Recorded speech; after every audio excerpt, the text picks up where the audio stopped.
Welcome students, welcome to the next session of structural analysis 2. So in our previous classes we have started our discussions on matrix methods of analysis. There we have given why we have went for the matrix methods. Simply a structural engineer who want to deal for the multi-storied structures and having more number of redundant forces at a time he can solve. Once the redundant force you call it as an unknown support reaction or a support moment, and also the corresponding forces may cause some displacements. The displacements may be some slopes or deflections. Okay. So, in case of matrix methods, we are going into two methods. The first one is flexibility method. The next one is stiffness method. And the flexibility method is using the force concept. That's why it is having force method, or we can call it as compatibility method. In case of stiffness, we are thinking about the displacements and it called as a displacement method or equilibrium method. Okay. So, what are the general coordinate systems or the general coordinate system we use in case of the matrix methods? Already we have started this word, but simply with this reference only we can go into the next concept. That's why I am referring again. Okay. So, the meaning of the coordinate system in which the matrix is completely different in case of the original Cartesian and polar coordinate system. In case of Cartesian polar means at a particular point we will give the reference. So this is the reference. I will like that way we will indicate x-axis, y-axis. There the direction of the forces or displacements to determine the structural systems are known as the general coordinate system. So here what are the unknowns? So from structure to structure the coordinate systems will vary, because what are the unknowns, that is the coordinate system. In case of the general equation, x and y are the general unknowns. That's why we will write 3x plus 5y is equal to 9. Okay, so the general coordinate system is following the two unknowns. Okay, here the two unknowns are the standard axis. Here the unknowns are changing from problem to problem. One time the forces, one time the displacements, like those they are changing. That's why the unknown forces or the unknown displacements which needed to be calculated will be the axis. Okay, will be the generalized coordinate axis. Okay, these generalized coordinates. And for example, in case of a single by single story frame, as I am thinking, these are the three coordinates. So, shown in the figure, the coordinates selected are 1, 2 and 3. Then, the redundant force vector, capital P. Force vector, P is our load indication, right? That's why here I am indicating force as P and the corresponding vector with a matrix indication. Okay, the force vector capital P and the displacement of the vector. Displacement vector is delta. P and delta are the displacement vector and the force vector, and these two will be given as. So P is force. So what are the forces in the first direction? P is involving vertical reaction at A. Second force direction B, and the third one is M. Sorry, B we know H.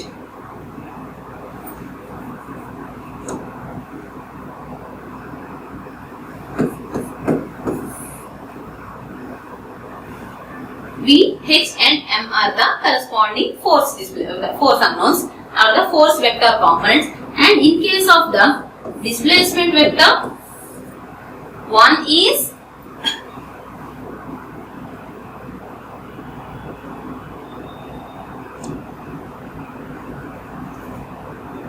at D joint, so delta corresponding to VD, delta corresponding to HD, and theta corresponding to MD or theta corresponding to D.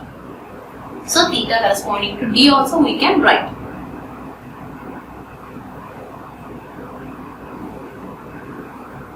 So this is the way of indicating the force vector and the displacement vector. So I should have to find what are the unknown forces or the displacements. So involving those forces and displacements only, my equation or the generalized coordinate system will start.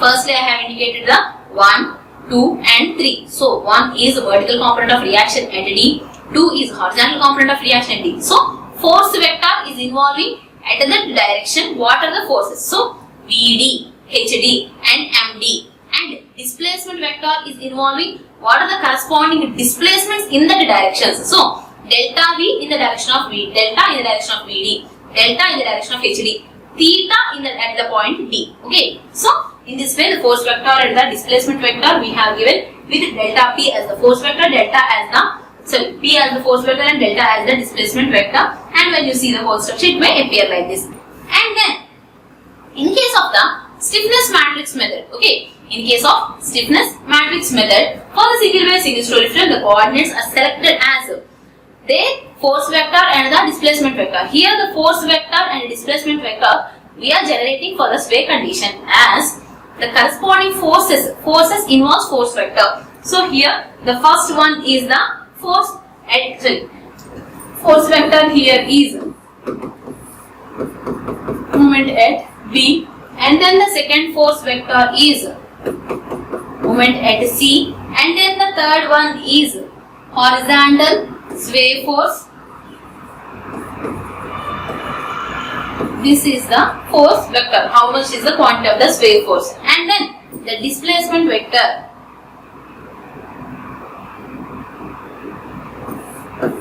The displacement vector will involve due to that moment rotation at B, due to this moment rotation at C, and this is the quantity of the sway happened. How much quantity of the sway force applied, that was went in the force triangle or the force matrix. How much quantity of the sway happened, the displacement is involved in the displacement vector. Whether it is a rotation or a displacement, lateral translation or rotation, both will be involved in the displacement vector. Forces and moments both will be involved in the force vector. Generally we call it as a force vector. This is a displacement vector. So delta theta c theta v theta c theta sway, and P mb mc sway force. Okay, so this is the indication. What are the unknowns you are thinking? Based on that, the Cartesian equation will start, or the generalized coordinate equation will start. And here, see here, in the matrix analysis, force means forces as well as moments. So generally force involves forces and moments, but we write it as a force matrix, not a moment matrix. We will generally indicate as a force matrix. And then in case of the, depending upon the direction of the coordinate direction, okay. And then similarly, the displacement means deflections as well as the rotations. Displacement means deflections as well as the rotations. Now, the flexibility matrix, stiffness matrix and flexibility matrix needed to know, right? So, the term flexibility and the flexibility matrices we are learning now. If a structure has n number of coordinates, so if a structure is having 1, 2, 3 and some other point 4, 5 and some other 6, like that, so many other. Okay, if a structure is having so many number of coordinates, its corresponding displacement response to the force is represented as, okay. So this is 1, this is 2, this is 3. If it is 4, it is 5 and it is 6. Okay, so if this structure is having these many forces, and the corresponding flexibility matrix or the structure coordinates is a displacement response. So in this direction, due to force at this direction, what is the displacement at this point? Force at 1, displacement at 1 will be indicated as delta 1, 1. Displacement at 1 due to the force at 1. Next, displacement at 1 due to the force 2. Displacement at 1 due to some force n. Similarly, delta 2, 1. So, displacement at 2, okay, in the direction of 2. Displacement in the direction of 2 due to the force at 1. Displacement in the direction of 2 due to force at 2 only. Displacement at 2 due to the force at 3. So, what we have said, like we see in our lateral strain and longitudinal strain, what is happening when I am applying force in one direction, what is happening in the other direction? That is the thing we are observing. Here also, when I am applying force in one direction, due to this force in one direction, at this point, what is happening? Okay, at other point, what is happening? Due to the force in this direction, what is happening to that point? Due to the force in this direction, what is happening to this point? Like that, due to the force at 1, what is happening to all the coordinates? Due to force at coordinate 1, what is happening? What are the displacements? Due to the application of force at one point, the corresponding displacements at all n coordinates. Okay, displacements at, okay, due to the force and application, the corresponding displacements will be indicated. Okay. And displacement at 2 due to force at 1, displacement at 1 due to force 2. In this way, we are going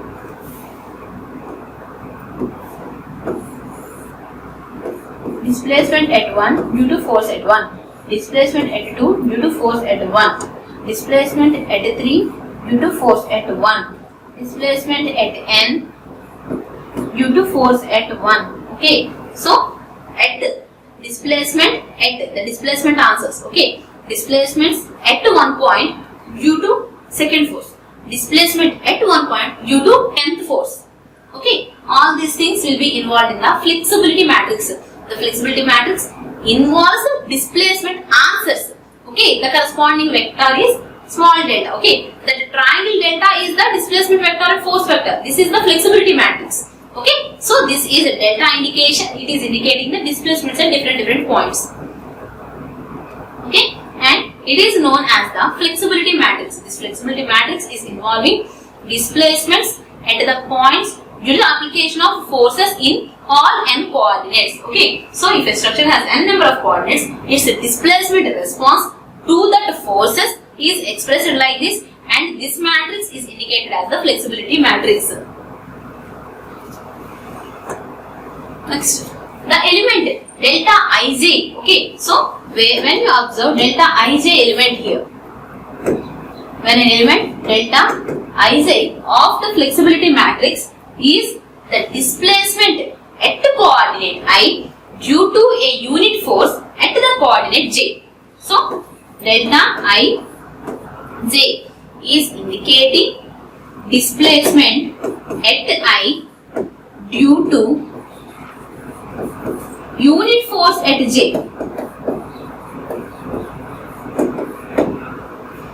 Displacement at I due to unit force at j. Not all the forces, removing that what is per unit, that answer we are writing here. Displacement at I due to unit force at j. And then hence delta I pi is the displacement, delta I pi is the displacement at I due to the force pi, here unit load. Okay, so here unit load output due to the unit load at j. Okay, but here displacement at I due to the unit load, due to a load p at I. Okay, due to the load p applied at I. Displacement at I due to the load p at I, load applied at I, displacement at I, and the corresponding load quantity is pi. I am indicating. Okay. Similarly, delta I to P2, what it is indicating? Delta I to P2. So displacement at I due to the force at the coordinate 2, with that the quantity of the force is P2. Delta I to P2. So what it is indicating? Displacement at I due to the force P2 applied at coordinate 2. Okay, the force P2 is applied at coordinate 2. Due to that P2 application at coordinate 2, what is the displacement at I? That is delta I to P2. So delta I to P2 is the displacement at the coordinate I due to the force P2 applied at the coordinate 2.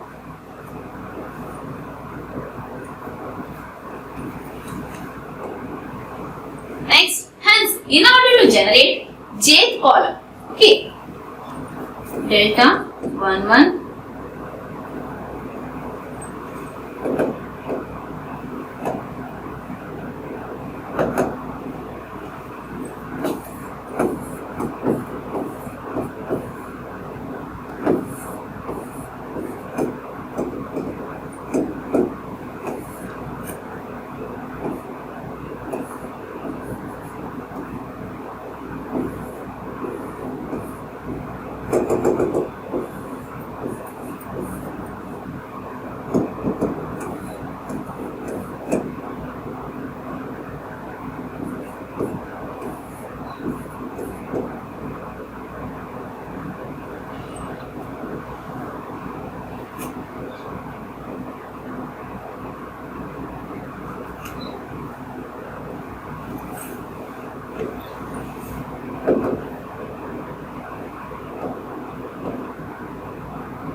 This is our flexibility matrix, and the each term is involving or means each term in this matrix means displacements at the coordinate due to the force application at the second coordinate. Okay, displacement at this coordinate due to the force application at this coordinate. Unit force applied at this coordinate. Similarly, for the jth column, what we should have to do in order to complete this jth column of the flexibility matrix, a unit force needed to be applied at the jth coordinate. A unit force needed to be applied at the coordinate j, and the corresponding displacements at all the n coordinates needed to be determined. So, for finding the jth column, for finding the column wise answer, when I want to calculate the first column, I need to apply unit force at the first coordinate. Second column, I need to apply a unit force at the second coordinate. When I want to complete the jth column, I need to apply a unit force at the jth coordinate. Due to that unit force application at the jth coordinate, I should have to calculate the corresponding displacements at all the coordinates. Okay, in this way the jth column can be completed. Next, thus, to develop the entire flexibility matrix, unit forces should be applied successively. So, when you apply first one unit force at the first coordinate, the first column will be completed. Second unit force, another unit force is applied at the second coordinate, the second column will be completed. See here, when force is applied at the second coordinate, the next column completed. Okay, in this way, I am applying forces needed to be applied successively at one coordinate, second coordinate, like that, and the corresponding will be computed. From the Maxwell's reciprocal theorem, delta Iz is equal to delta J, which thing we have already calculated in our basic structural analysis using a Maxwell's reciprocal theorem. So, due to a load at I, okay, due to a load at I, there will be some deflection at J, okay, deflection at J due to load at I, that is equal to, due to load at J, due to load at J, there will be some deflection at I. Deflection at I due to load at J. Deflection at I due to load at J is equal to deflection at J due to load at I. When the load is applied here and I am observing this here, and I am loading applied here and I am observing the displacement here. So these two values will be equal. Okay, this displacement and this displacement will be equal. Using this Maxwell's reciprocal theorem, we can complete the flexibility matrix using the diagonal symmetry condition. Okay, using our diagonal symmetry, we can complete the corresponding equation. Once delta 1 2, delta 2 1, like that, one term was completed, so the opposite complete triangle will be completed.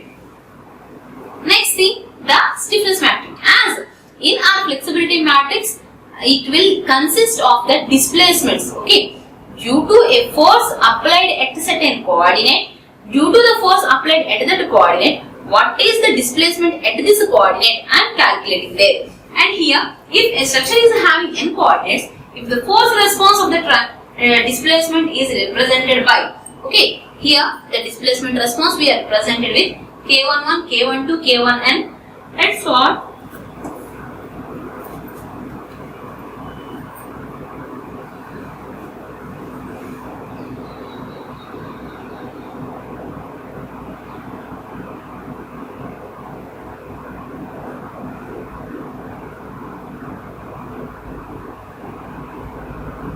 So, there I am indicating it as a delta, flexibility matrix, small delta. Here it is the stiffness matrix, this is a small k.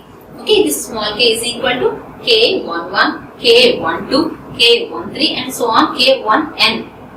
At 1 due to force at 1, at 2, at 1 due to force at 2. Like that we indicate this matrix is known as the stiffness matrix. As we have taken so much explanation for the flexibility, this is for the stiffness matrix methods.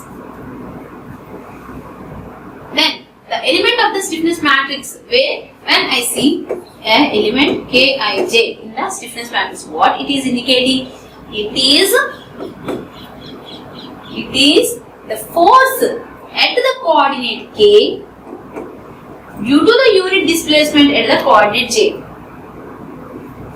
There in delta I am calculating the displacements. Displacement at coordinate I due to force at J. Here force at the coordinate I due to the displacement at J.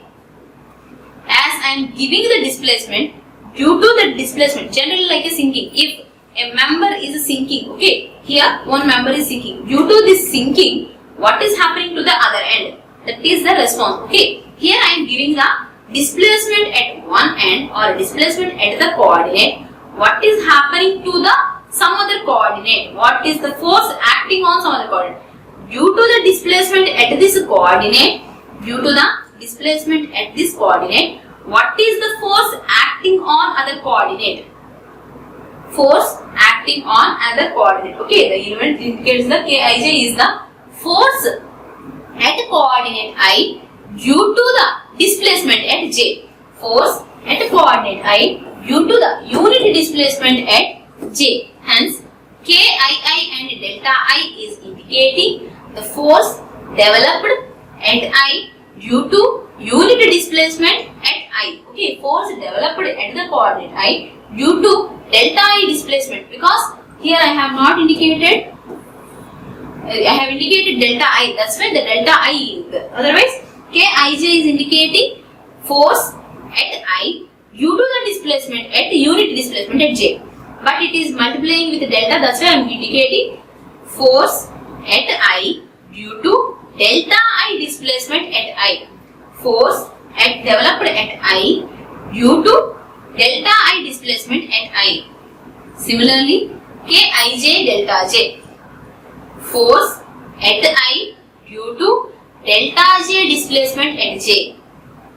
Force developed at I, force generated, okay, force developed at I due to the displacement delta J at J. So there displacement answers, here the force answers comes, okay. So that is the displacement matrix, this is the force type matrix or the stiffness matrix. Hence, in order to generate the jth column of the stiffness matrix, a unit displacement needed to be applied at the jth coordinate. As I need to complete the jth column, unit displacement needed to be applied at J. Unit displacement needed to be applied at the jth coordinate, and the corresponding force developed at all other coordinate directions are determined. Okay, so due to these things, the corresponding forces generated due to the unit displacement application at J. As I am giving unit displacement at J, what is happening? What is the force acting on other ends is calculated. Thus, to develop the stiffness matrix, a unit displacement should be successively applied at 1, 2, 3, 4 and so on. Due to the unit displacement, what is the force developed at the relevant coordinates needed to be written. Okay, so due to the forces, due to the successful application of the unit displacements, what are the forces developed at all the coordinates are to be computed, and also again from the Maxwell's reciprocal theorem, Kij is equal to Kji, so that we can complete the corresponding stiffness matrix. Okay, so in this way the flexibility matrix and the stiffness matrix we are completing, and in the next class we are going for the relation between flexibility matrix and the stiffness matrix. Thank you.